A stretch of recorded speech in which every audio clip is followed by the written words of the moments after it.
Hello, everyone. Welcome back to the Fantasy Tip Show and welcome to the FPL Game Week 10 review and Game Week 11 preview. I have the FPL graduates back for the sixth or seventh time. I really appreciate you guys. Hi, Josh. Hi, how you doing, man? I'm good. And hi, Ben. You're right, Glenn. It's good to be back on.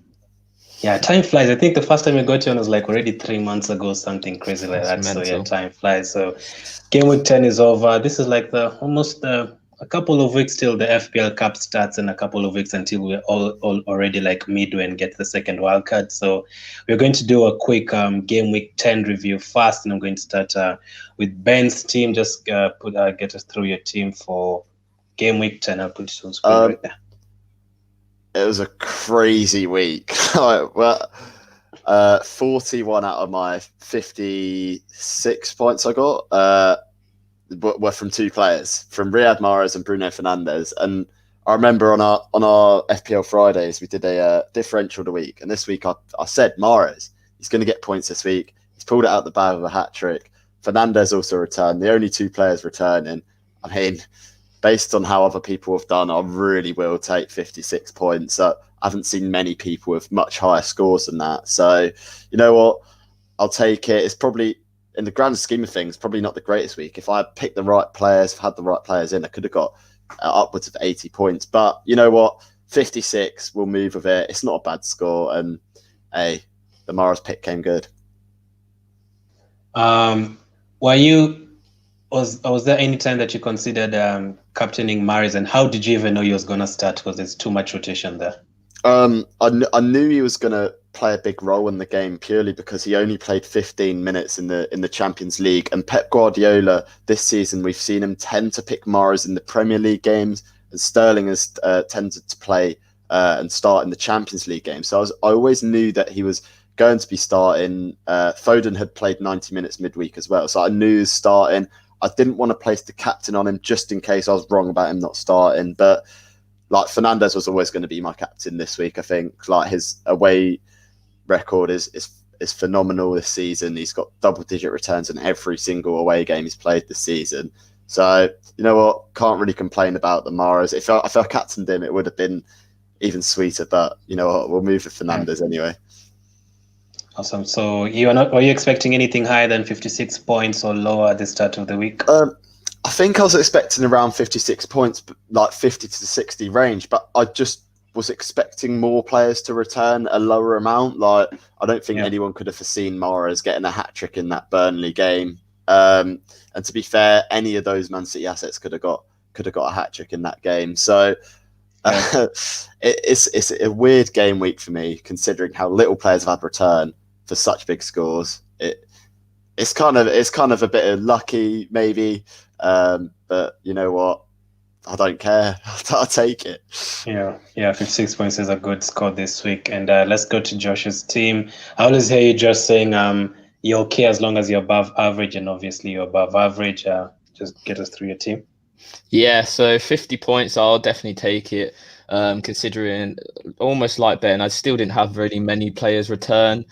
Captain Vardy this week, just like I did last week.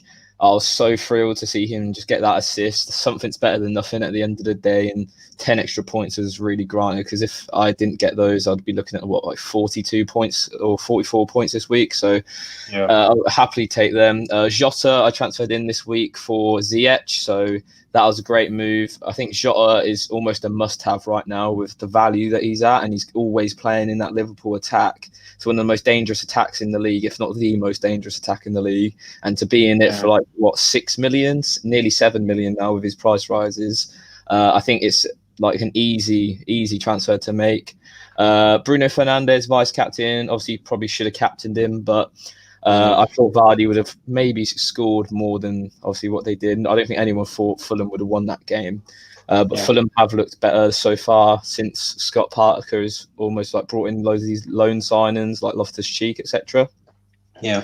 And then, Reece James was probably the worst part of my game week. Kilman came on for the last 5 minutes, so he got 1 point. Reece James would have come on because obviously Cancelo didn't play.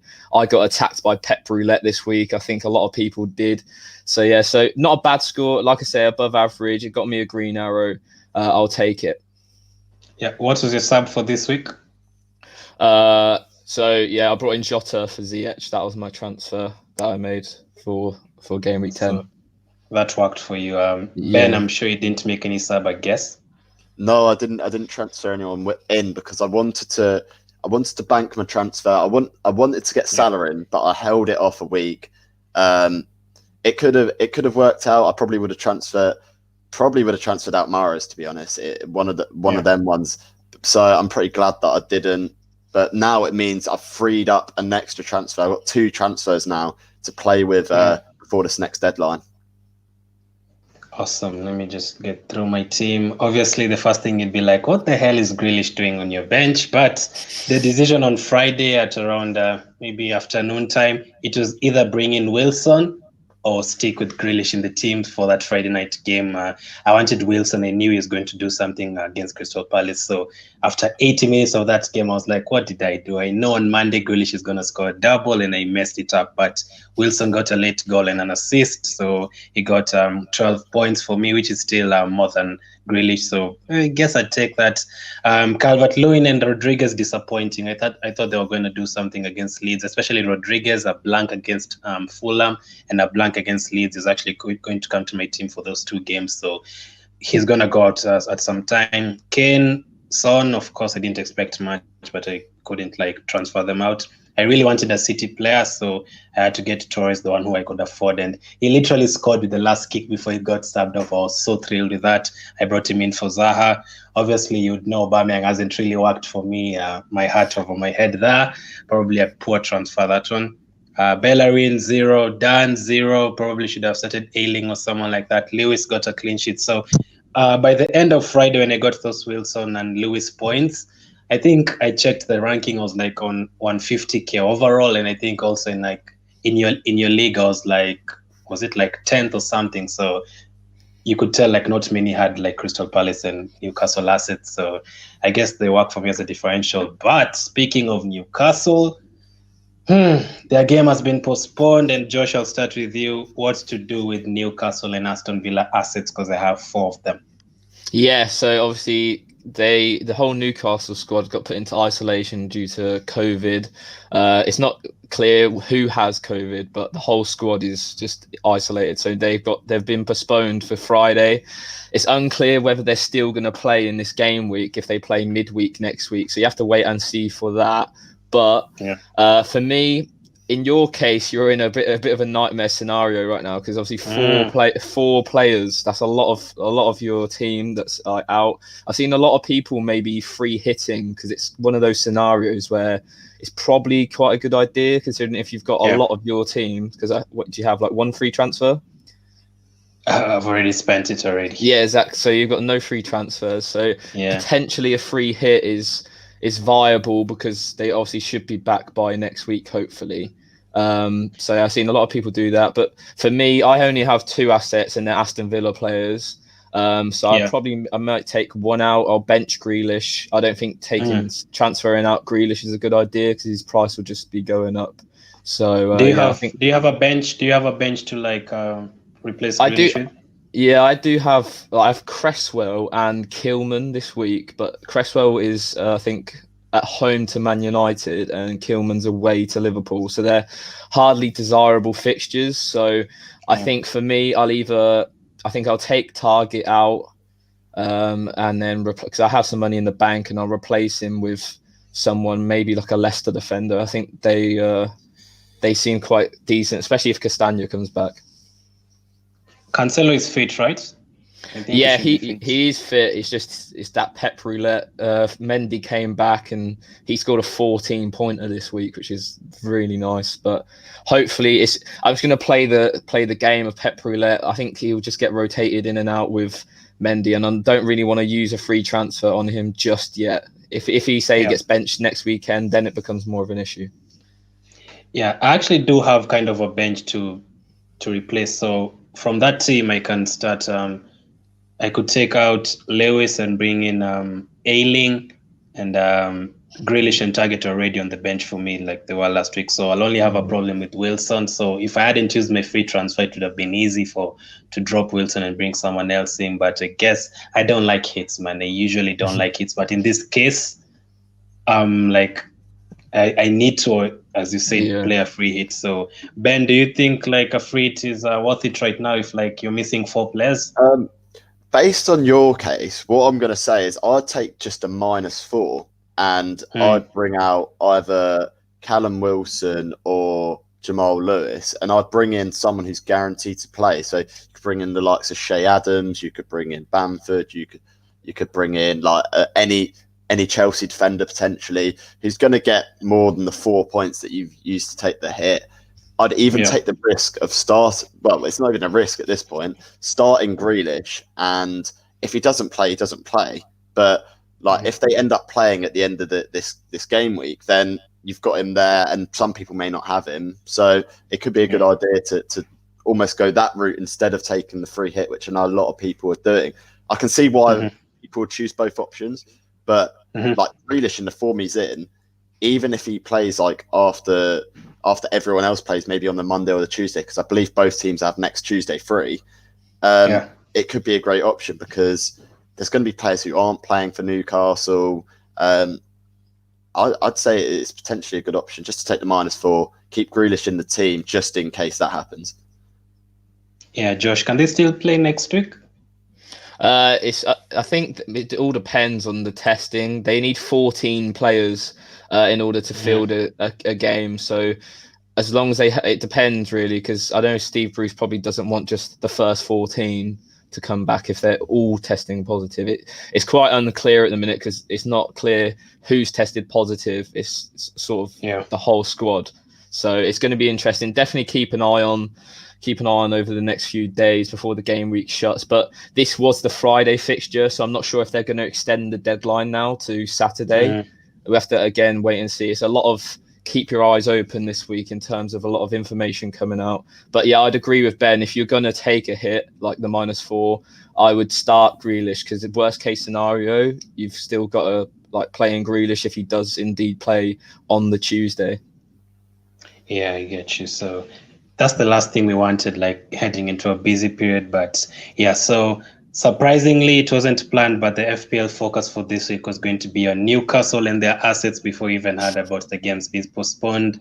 Josh had said early in the week that he's looking to bring on Wilson, and we're going to start with Wilson. Wilson this season, I've owned him since game week 1. He's 6.5 right now, 7 goals and 3 assists already, 13 bonus points already, 67 points, owned by 12.9%, and 3 triple figures already this season. Not triple figures, double figures, sorry. 3 double figures holds this season. So, Josh, is he a good option? Yeah, for me, I'd say he's probably the best option under 6.5 million right now. He's like you said, you just named out his stats. He's been playing fantastic for that Newcastle side, and I think on the Friday after he's played against Palace, Aubameyang and De Bruyne, both of their points combined was less than Callum Wilson. So it just goes to show how well he's playing. He usually does it pretty much every year at the start of the season, but Newcastle do look good when he's in the side, and you feel like he's always got that, almost like with Jack Grealish in a way. If something's going to happen, it's probably going to go through him in that squad. So again, I think, like I said, the best under 6.5 million striker for me. Yeah, Ben, ignoring the match being postponed, if you had to play a wildcard today, would you bring him in? I'd be very tempted, you could almost pick him up and he's slot into most templates that you have, like spending that much money. It's not a lot on a striker.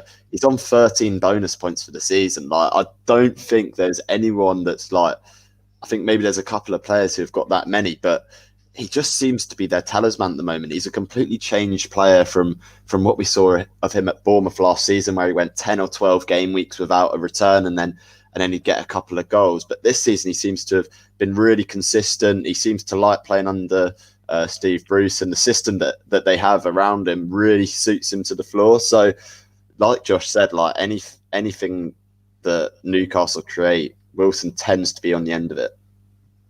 Yeah, so Ben, yes or no? Just yes or no for Wilson? Yeah, I'd say so.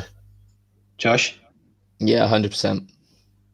The second one is going to be their goalkeeper, Dallo. Of course, he's not even their first choice goalkeeper, but their first choice goalkeeper, Dubravka, has been injured. Dallo, 5.5 million. He cost 5 million. 2 clean sheets this season. Against Tottenham, when they drew 1-1, he had 11 saves in that game. That's 3 save points, almost 4. He also had a penalty save against Bruno Fernandes, against Manu. I don't know which one of you guys had Bruno Fernandes that day. And okay, not that many points, 44 points, 1.8% owned. Do you think is a good option, Josh? Yeah, I definitely think he is a solid option, that's for sure. It would have to be a set and forget for me, though. I don't think you should be really spending more than 9 million on your goalkeepers because it's such a high risk when you go into that. But he's a good penalty saver, he's a good shot stopper. It's obviously that risk of when Dubravka's back. I have no idea personally, but yeah, and especially for how low owned he is. I know like the likes of McCarthy and Emi Martinez, they're both over 20% ownership. So say if Darlow gets a clean sheet and those two don't, that's a significant increase on your points overall. So yeah, getting into this like tricky period, it might be a good option if you're looking at a wild card, definitely to go for. So yes or no for him? I'm gonna go yes. What if you're playing like I'll give this to Ben. What if you're playing like 2 playing goalkeepers? Would you have Dallo and Martinez, let's say? No, I wouldn't spend that much, and I don't even think I'd have him as my set and forget goalkeeper. To be honest with you, I think there are better options out there for that price point. You look at Chelsea, like Mendy. He's the same sort of price, and he's getting like good points every week. This Newcastle team, it does look solid in places, but it's just what team turns up. They can turn up and keep a clean sheet against a big team, but then they can also turn up and concede quite a few goals. I think we've seen that sometimes this season. So I wouldn't be confident in having Darlow as my FPL keeper anyway. So that's a no from you. It's a no from me, unfortunately.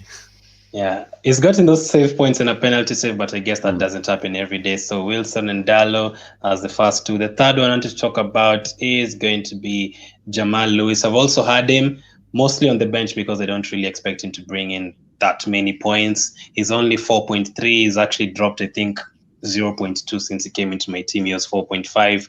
20 points this season, only 1 bonus point. By the way, for Dallow, he's already gotten 5 bonus points. So for Jamal Lewis, 2.2% on, but it's just like a differential on the bench, like just someone to have on the bench, a cheap asset. So Josh, would you have him? I did have him actually. I had him at the start of the season from game week 1, and then when I hit my wild card, I changed him out because they just weren't performing like Newcastle last season, very defensively solid. So I was like, all right, he's a great option. Played very well for Norwich, gets forward a bit.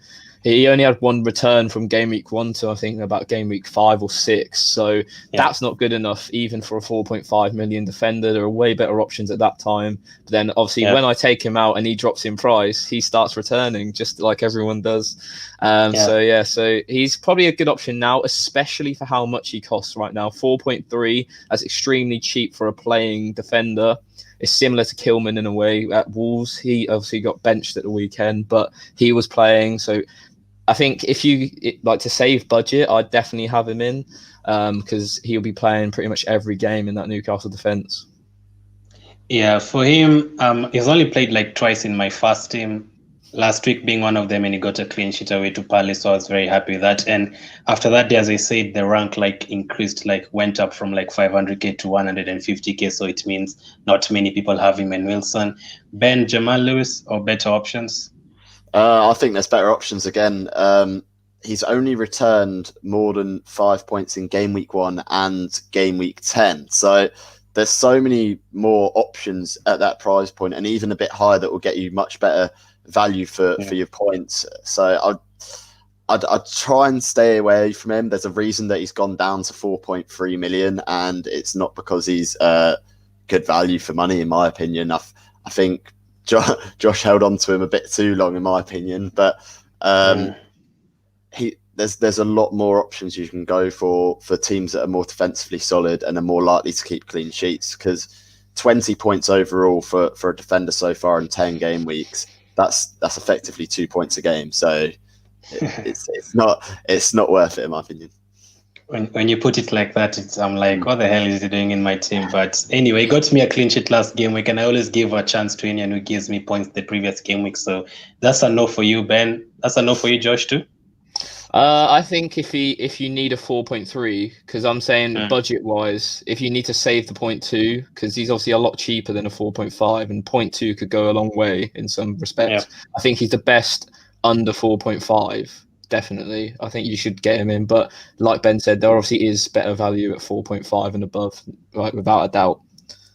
Yeah, I guess I'd agree that if I was playing my wildcard, I definitely wouldn't have him. So the fourth player I'm going to talk about is Joelinton Joelinton. Last game week, he got a goal. I think he got a goal. Yeah. So yeah. Goal and an assist. He got 2 bonus points. I think he only has like 11 points the whole season, but that is because he hasn't been playing. But he's owned by less than 1%, 0.2% in fact. So Ben, I'll start with you, Joelinton. He plays every day, and now that Carroll is injured, do you think he's an option? No. Half of his points have come in that game, and then I'm looking at the stats now. He's only played more than 70 minutes in half his games. He's played 15 in the first week, 18 in the second week. He had 12 minutes in the game week, 0 in game week 7, 11 minutes in game week 8. He's not consistently starting for Newcastle because Callum Wilson's there, and obviously he might go and score next, in the next game week he plays, because obviously if you're going to have a good game like that, you're going to be high on confidence, and it could happen again. But for a consistent performer over the whole season, I don't think it's worth it. Again, like you look at the stats, it's about 2 points a game that he's on, even after he got that 11-point haul at the weekend. I think he started the last 2 games alongside Wilson. So Josh, 5.7, is it too much for Joelinton? He feels like 4.8. Would you get him in?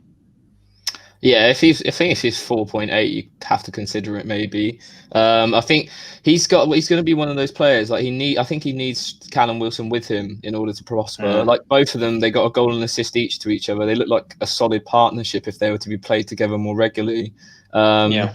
And he was literally one of the top scoring forwards this week. Like I feel like this season, more than any other season, is so unpredictable with what can happen.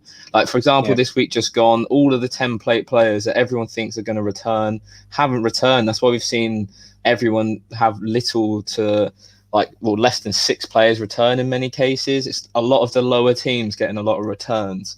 So I'm not saying he's go get Joelinton. Like there's obviously much better options. Like, I think Shea Adams is 5.7. He's obviously a way better option in that Southampton team. So, but yeah, like if he was a lot cheaper, I might consider it. But it's one of them ones where why get Joelinton when you can get Callum Wilson for a fraction more? Yeah.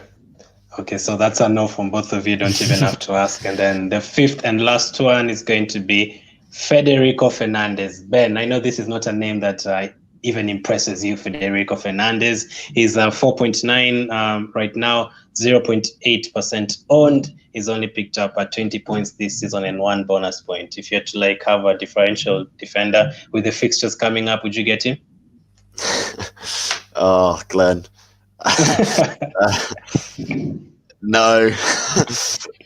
He's more than Jamal Lewis. Like, if you're gonna get anyone in that defense, just get Jamal Lewis. If he's 4.9, that's expensive for a defender in that Newcastle team who's not returning. He's not doing much for me, to be honest. The only time he's going to get the bonus points is in probably 0-0 or 1-0 games, and yeah, I just wouldn't touch him with a barge pole, to be completely honest with you.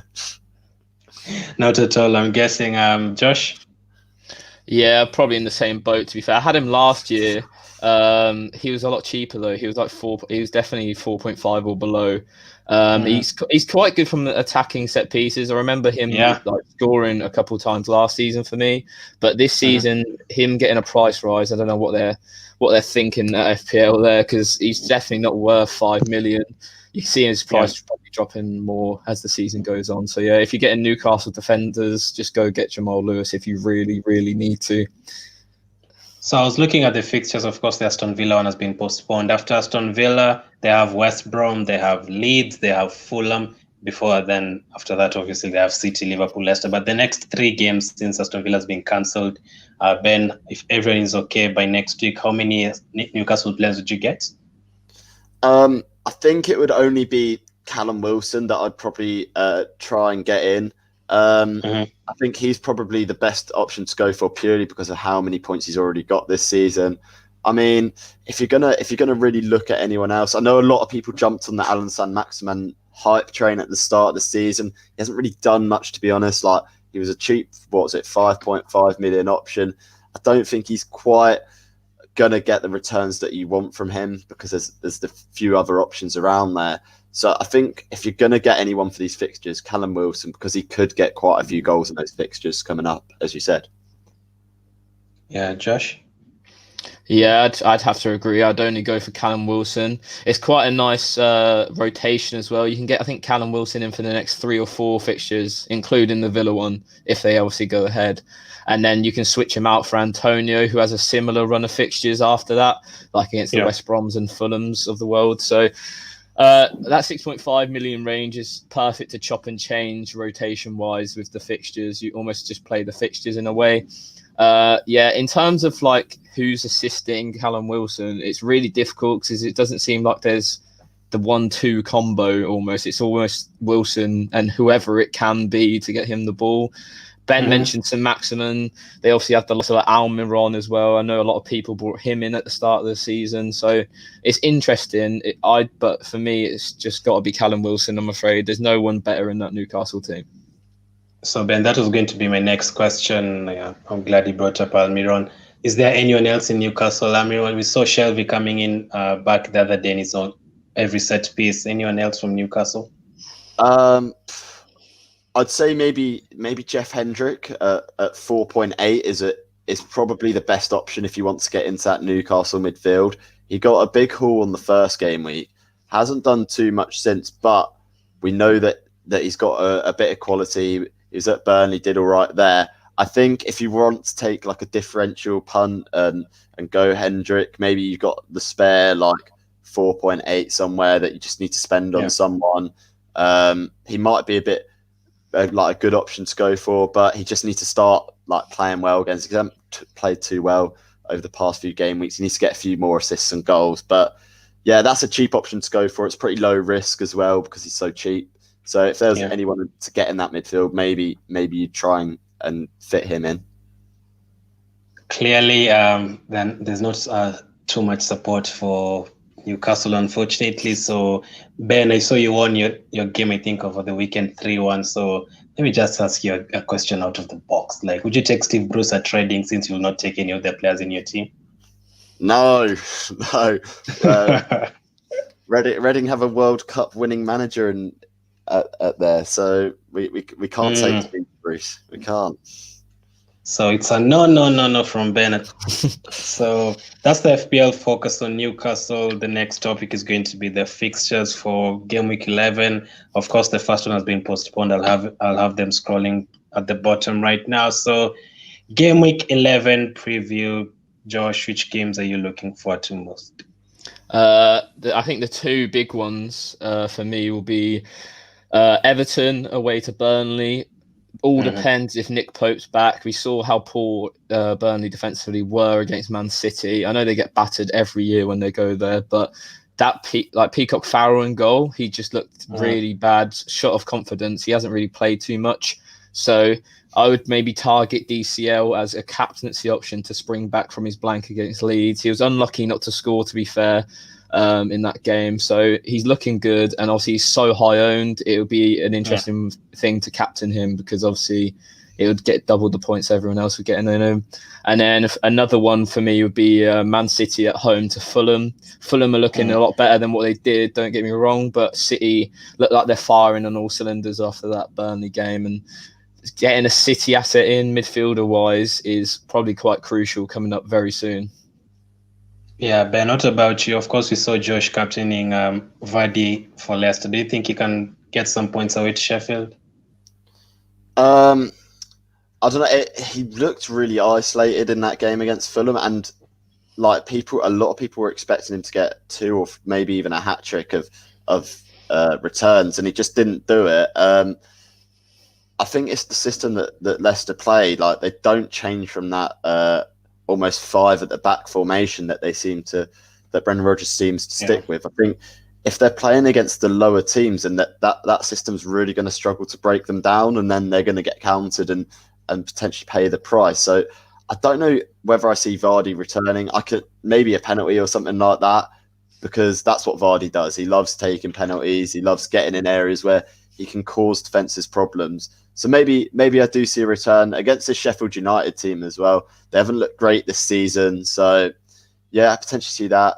But a game I'm really interested in is your team, Glenn. Whether they can defend this Spurs team, and whether Son and Kane can get back to their point scoring ways. Clearly, Aubameyang is not looking forward to that game. Like, I'm definitely not looking forward to that game. I even have Son and Kane still in my team just because I have a bad feeling. So in case we get beaten, at least I'll get some FPL points from it. So Josh, do you still have any Tottenham players? No, I hit my wild card over international break, and obviously seeing the Spurs fixture rundown, I just knew that they might get the odd return here and there, like they did against Man City. But I knew the only way that that Spurs team under Mourinho are gonna get points in the attack is through a mistake or something along those lines. If Spurs don't get the only goal, like we saw against Chelsea, they won't cause problems for the rest of the game. Mourinho is very satisfied with just sitting back against the top 6 teams. I don't blame him whatsoever, but it's just the way he plays. And in an FPL mindset, that's not what you want. So having a double up of that Spurs team right now, I think it's a big waste of money considering how expensive it is, especially with the likes of De Bruyne, Jota, Salah, Bruno Fernandes. Like, there's 4 midfielders there that are way better options for the next couple of weeks than Son, in my opinion, and Kane. Yeah, the last 2 questions on the fixtures. Ben, Chelsea against Leeds. Do you think Werner Ziyech can do something in that game? I'm not sure about Ziyech, because he gets, for me, it seems like he gets more passes to assists rather than getting the assists and the goals. He's good from set pieces, but Werner, I can see him definitely returning this week. He was unlucky not to return against Spurs. He had a goal disallowed. The week before that, he had so many chances to get points. I think he'll probably bounce back with a few more points again this week. But it all depends on how Chelsea set up against this Leeds team. As we've seen so many times this season, if you set up to defend this Leeds team and then hit them on the counter, then you'll catch them out. But it's whether Chelsea want to play that way. I don't think they will, but let's see what happens, because Werner could pop off against Leeds. Yeah, Josh, are you starting James this week, or do you think Leeds will get a couple of goals? Yeah, I'm going to start James and Bamford. I'm going to bite the bullet and see what happens there. Bamford's been super unlucky not to return the past 2 game weeks. He hit the post against Arsenal. This week he's had like goals disallowed and stuff like that. Like, he's been very, very, very close to returning. So I think it's going to be 3rd time lucky for him. I can see him scoring against his former team. Although Chelsea have been fairly decent defensively, I think they'll try and take the game to Leeds, and like teams that we've seen before, like Liverpool and like Man City, when you take the game to Leeds, it works in their favour. And I think we might see a very interesting game there. I see a lot of goals going in potentially. And I'll be playing Reece James mainly for his attacking returns more than his defensive returns in that game, because a lot of the attacks go down that right-hand side for Chelsea. And I think he's been quite unlucky so far not to get maybe as many returns as Chilwell. So I think for almost $1 million cheaper, he's probably the better option in my opinion. I usually try to do these fantasy shows to avoid Arsenal talk, but Ben and Josh always make sure they bring in some Arsenal there. Bamford hitting the bar, Son against Arsenal. So it's okay. I know we're not good enough these days, but let's see how it goes. Then the last question on the fixtures, I'll start with you, Ben, again. City against Fulham. How many City players do we need for this game? I think one will do, to be completely honest with you. Like, I know a lot of people haven't had City assets in previous weeks. I think now, well, last week should have been the time to really get him in. And I think Fulham will try and defend resolutely, but it all depends on whether City turn up or not, to be honest. Like, if they turn up, it could be a rout. Like, we've seen it in previous years. Fulham haven't had a great record at Manchester City away in the Premier League. They've been beaten quite heavily a couple of times, but they're defending a lot better now with Parker really knowing what his best back four is. Yeah, I could potentially see maybe another Mahrez big haul. Who knows? I can see the Mahrez scoring a goal right now on TV. Josh, do you think he'll start again, or because Sterling has been benched for 2 games in a row in the Premier League? Probably expecting him to start. De Bruyne probably, obviously, unless he starts against FC Porto. Is it tonight, I think? And who else? Aguero, maybe to get a chance? It's really, really hard with that City team. There's so many great players. It all depends what happens tonight, in my opinion, in that Champions League game. You need to see who starts, what sort of minutes people get. I know I think Gab Jesus is one of the better options in that attack. I know he hasn't scored, he did score at the weekend, or I think he got 2 assists, sorry.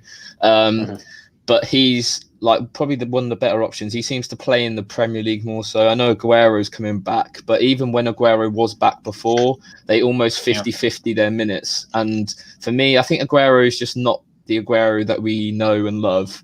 So I'd probably go Gab Jesus. Sterling, it's going to be interesting. If he doesn't start tonight, I think he's almost sure to start at the weekend. And I think he's probably the best option out of that City team against Fulham. Yeah, Ben, does it matter that Fulham beat Leicester, or do you think City are different team? It doesn't matter what results you have coming into this City game. You've got to turn up playing well, otherwise you'll probably get battered. Like, we've seen so many teams before come into City away on good form from last season and then come out of that with a 5-6 goals conceded. So it depends on the attitude of Fulham. If they go in and defend solidly as a unit, City might struggle to break them down, as we've seen before against Sheffield United. They struggled to break them down. But yeah, it does depend as well on who starts midweek. I know Josh said that if Sterling doesn't play tonight, I really can see him starting tonight. I don't see Guardiola dropping in 3 matches in a row. So it does depend on who gets subbed. And I'm just going to keep a real close eye on who plays tonight for City, especially Mahrez, whether a similar thing sort of happens as last Champions League game. If that happens, I'm buzzing. I'm ready and waiting for Mahrez to start at the weekend, if that happens. I think you also have to get their defenders, because I knew they're not going to consider goal against Burnley, but I couldn't get anyone in because of the cash, and I'm sure Fulham won't even score a goal. So is it Mendy? Is he back to the team again? He even scored. Or are you going to get Cancelo? Laporte, is he going to start? So it's kind of you just stick to your picks and hope they play. So let's get into the captain picks for the week. Josh, I'll start with you. Give me the people you're looking to captain and the ones that you don't have that you think are good captaincy options. Yeah, so for me, I haven't captained him the last 2 weeks, probably to my detriment, but Bruno Fernandes is away to West Ham. He's returned double-digit hauls in his last 3 game weeks. He's on the form of his career almost in the United team. United looked down and out against Southampton at half-time. Cavani comes on, changes the game. I also think Cavani's quite a good option if he actually does start, but there's a talk about him getting banned. But Bruno Fernandes, for me, is my number 1 choice. Second in line, probably Jamie Vardy away to Sheffield United. Sheffield United are yet to keep a clean sheet this season. It's almost the polar opposite to what we saw last season with Sheffield United. So Jamie Vardy is another one. I think DCL, as mentioned, against Burnley, if Nick Pope doesn't play, he's also a great captaincy option.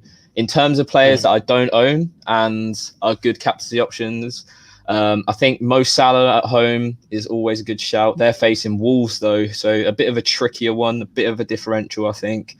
And obviously, basically any City asset in the likes of De Bruyne, if Sterling plays, or Mahrez, whoever it may be. Obviously, a Fulham at home game, that's something that dreams are made of for captaincy. Yeah. Ben, Obama? No. Sorry, Glenn.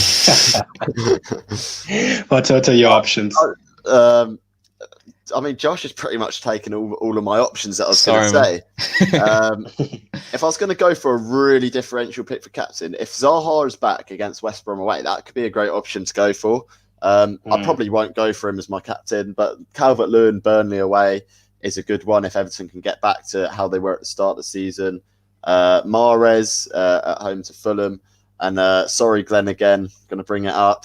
But Son or Kane could be a good option if Arsenal don't turn up. Now, I know Arsenal, as bad as they've been this season, they could potentially turn up against Spurs and do a really good job. Like they went to Old Trafford and did an absolute job against United. Sorry, Josh.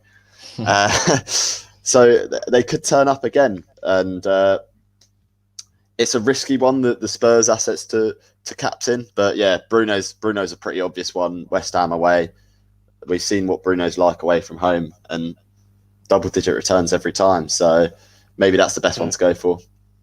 I mean, I don't disagree with Kane and Son. Kane has scored 11 goals in 11 games against Arsenal in the Premier League. So I wouldn't be surprised, even if we win, I wouldn't be surprised if he gets a double. That's kind of how it usually goes. So any other options, Josh? Chelsea, Varner, Brighton, maybe Southampton?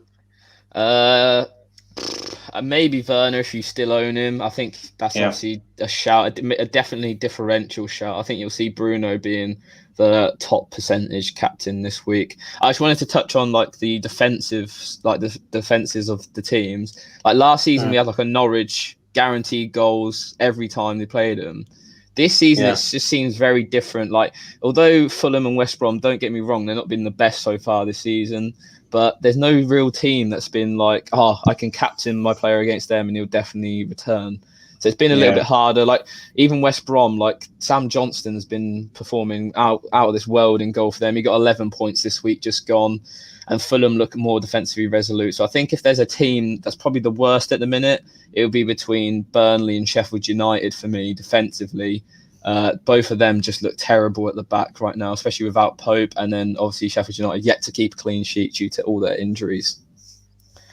Yeah, awesome. So gem of the week differential. Ben, do you have anyone owned less than 5%, 10% that could do well this week? I'll put the fixtures at the bottom again in case you need the fixtures. I mean, I may as well go for differential the week last week. Riyad Mahrez. I picked him last week. I'll pick him again. He's still under 5% owned. Like people haven't been picking him up for whatever reason, but it's because probably they're waiting to see what happens in this game tonight. He could be a really good differential again. Like a player who's on form, who scored a hat-trick in the previous week, tends to maybe score or get an assist the following week. So I can really see Mahrez returning against Fulham if he starts. Wow, Mahrez again. I don't think he'll start. That's the problem. Josh? I just want to quickly jump in and say I've just gone on the fantasy app and Grealish and Target don't have a fixture underneath them. So it looks like they're not going to be playing at all for this week, like almost confirmed on the FPL app. So just to put that out there. And for me, a very good differential right now is going to be Neto from Wolves. He scored obviously against Arsenal. Sorry, Glenn. But at 5.6 million, obviously Jimenez is out. So I think he's definitely maybe a go-to player for them. Obviously, I know a lot of people have Podence as well, but he's only owned by 2.8% of players. He's returned in weeks before as well. I know they have Liverpool, but Liverpool haven't looked fantastic at the back, let's say. So yeah, maybe jump on him if you're looking for a cheap little budget midfielder. Yeah, he gave us the runaround. I'll agree with you. He would have scored 5 to 6 goals in that game. One last option, Ben. Antonio, he's back now. Yeah, he's back. He came off. Did he come off at half time? I think he did. He has. Well, last season he had that spate of scoring like every single week for about 5 game weeks. And I think what you've got to do, you've got to, as FPL managers, wait and be patient and just wait for him to start scoring. Because once he starts scoring, he'll go about 5 game weeks returning in a row, and then he won't return again. So you just got to wait for that period where he's in his purple patch of form and get him in then. Maybe the upcoming fixtures that West Ham got after a couple of difficult ones. They've got, after the next 3 game weeks, they've got a really nice run of fixtures. So maybe after then is the potential to bring him in as a good differential option. Awesome. So those are your gems of the week. I actually think maybe a Chelsea player, someone like James for Josh, something like that, or Chilwell. I know they're not really differentials, but people, if you ask me for differential completely, I don't know if Lamptey will be back against Southampton. It'd be a very good option. And of course, maybe someone like Barnes. He started on the bench last time, so I think he'll start against Sheffield and he'll score. So those could be the options. So as usual, the last questions for you guys. Josh, I'll start with you. As a fan and as an FPL manager, which games are you looking forward to most? For me, it's going to be Man United away to West Ham. I think that's going to be a cracker of a game. I see both teams scoring in it. United have looked just like United of recent years, to be honest, just up and down. Like, you don't know really what's going to come. But Bruno Fernandes is the only consistent in that, and that he will definitely return in my mind. I don't see him not returning against West Ham. They don't look fantastic defensively. Aston Villa broke them down pretty easily multiple times and probably should have won that game. So that game for me, and then probably I think Liverpool Wolves is going to be a very intriguing game. See how the Salah does and how Mane does. See who even starts, because we obviously saw Mane get benched for the Brighton game. So it's going to be interesting. Ben, as a fan, as an FPL manager? I'm looking forward to watching the Liverpool game this weekend. Like Josh said, without Wolves' main striker Jimenez, it'll be very interesting to see how they set up, and they might have quite a tricky front three going into that. And then, of course, Liverpool going forward, we know what they're like. Jota looks really on fire at the moment, as well as Salah and Mane. They do look quite decent. But I'm also looking forward to, I don't know if you'll be looking forward to it, Glenn. I am looking forward to watching the North London derby. I really can't tell how this one's going to go. And I think that's why we've seen a lot of Arsenal fans quite worried about it, because Tottenham could turn up and do an absolute job. But we've seen on the other side, like, Arsenal could defend this out and maybe nick something at the end of it. So I'm really intrigued to see what happens. It'll be a good tactical battle, and it will be a game with a lot of pressure for Arteta. And maybe you can produce something completely out of the ordinary. Wouldn't be good for my FPL team, but it'd be good to watch. Okay, just remove your FPL hat for a second. Do you think, because I've seen Mourinho against these top teams defending, do you think in this game he'll defend or he'll just come at Arsenal? I think they'll come at Arsenal. I think they'll just go for it with what they got. Mm-hmm. I know we've said that Mourinho likes to sit back against top 6 teams and defend, but if a team is in a crisis like Arsenal is, then there's no reason why Tottenham can't go out and really get at them. I mean, as this picture shows, they got at United when they weren't in a good spot, and Solskjaer was under a lot of pressure after that game, and they proved that they can do it. Of course, that was after a red card and everything, but they were still absolutely getting at that United team, and they could potentially do the same against Arsenal. It is genuinely like a potential for Tottenham to get a lot of returns this week, unfortunately for you, Glenn. Thank you for that. You're being very nice. Josh, which games are you totally avoiding? The Arsenal Spurs one for me. I just don't even want to be a part of it, to be honest. Like, although you're hyping up these Spurs assets, like, if you look at the stats, they've had so little shots in their past, like 3 or 4 fixtures. It's very, very weak. Like, Harry Kane's had 1 shot on target in the last 2 games. I don't want a £10 million striker doing that for me. So Arsenal defensively, obviously I wouldn't use their assets this week, because there obviously is the chance that Son and Kane can hit on the break. Personally, for me, I see Arsenal having to attack Spurs more than the other way around. I think Mourinho will happily sit back. He does it all the time. He won't be the aggressor until he really has to be. And I don't think Arteta's really there as a coach yet to see that. And I think he'll try and play his expansive football, which they've tried to play. And then Mourinho will probably just outdo him. And I do see probably Son and Kane maybe scoring this week, because sorry, Glenn, I just don't believe in the Arsenal team right now. It's looking terrible. Something needs to happen. Yeah, I know. How about you, Ben? Like, just quick one. Which game are you avoiding? I'm going to say, I don't know. You know, probably Leicester against Sheffield United. Yeah. I don't really see many goals in that game. I don't think it's going to be too interesting. I think Leicester might win 1-0. Vardy might get a goal, and everyone will be like, "Yes, go on Vardy," and he'll get 3 bonus points, something like that. So probably one game not too interesting. I've only got James Justin from there, and I think, to be honest, the clean sheet could be pretty well secure. I know I'm probably jinxing myself now, but going forward, Sheffield United just aren't clinical. They had the same amount of shots on target as City did against Burnley in that game last weekend. So, and they didn't finish any of them. So that just goes to show you really do need to be clinical going forwards, because otherwise you're going to get punished. And Sheffield United have done this season so far. Yeah, Josh, which game will have the most goals? The most goals, I'm going for Chelsea Leeds over City Fulham. The fewest?